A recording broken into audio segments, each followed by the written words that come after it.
Michael Rotondo in court. AP photo. Call it God, call it Mother Nature, call it whatever you like. But prior to birth, somebody or something installs in us human beings certain internal protective devices that are designed to keep us out of trouble.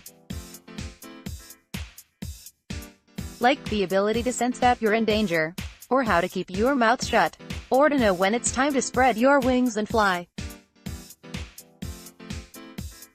About that last one, that built-in understanding that at some point in our young lives, we have to leave the nest.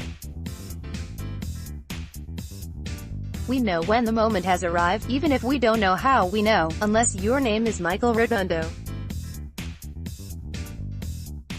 In that case, even though you're 30 years old with a young son and a college education, you don't seem to know that you're not supposed to be living at home with mom and dad, without a job and without extenuating circumstances to justify what you're doing.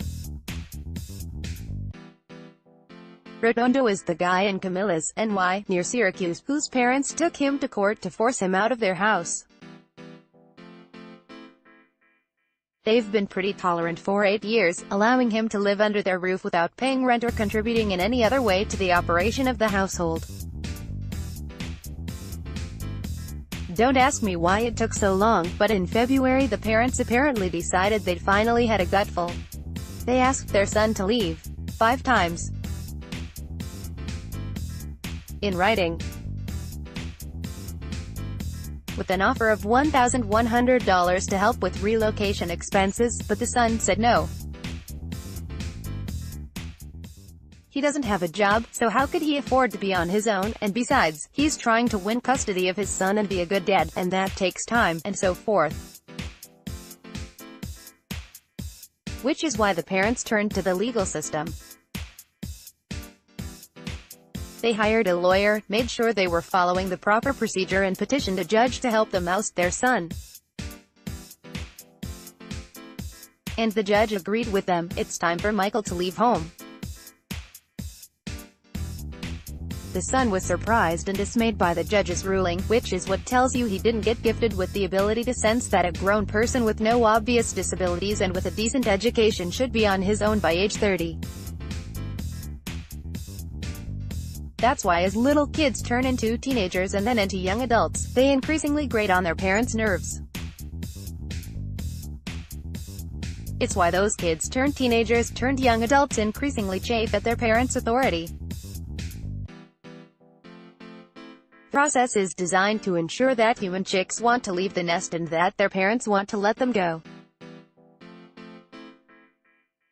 Because people can't be born again, other than in the biblical sense, Michael Rotondo can't ask for a do-over.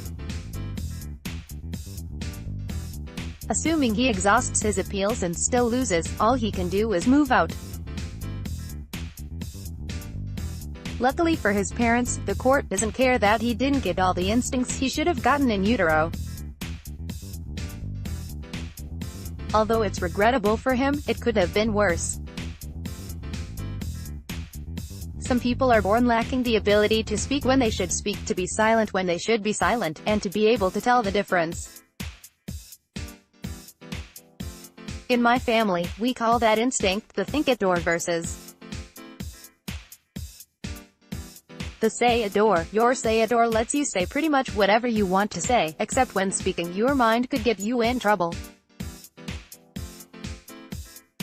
That's when your think-it-door kicks in and keeps you from saying something stupid or troublesome. Thus, when your best friend shows you her newborn child, instead of saying, "Good God, he's a funny-looking little thing," the think-it-door intercepts and holds onto to that sentiment, and instead you say something like, "Oh, my. I'm just speechless," or, "I know y'all are so happy," or, "Goodness, what a great baby," or, if words fail, then perhaps a simple, at www. The think-it-door has saved many a marriage, many a job and many a friendship. One day it might even be able to help salvage the strained relationship between Michael Rotondo and his parents, but only after he moves out. He can think or say what he likes, but right now it's time for this 30-year-old bird to leave the nest, before sheriff's deputies show up to help him. Francis Coleman is a freelance writer living in Baldwin County. Email her at thecoleman1953@gmail.com and like her on Facebook at www.facebook.com/profrances.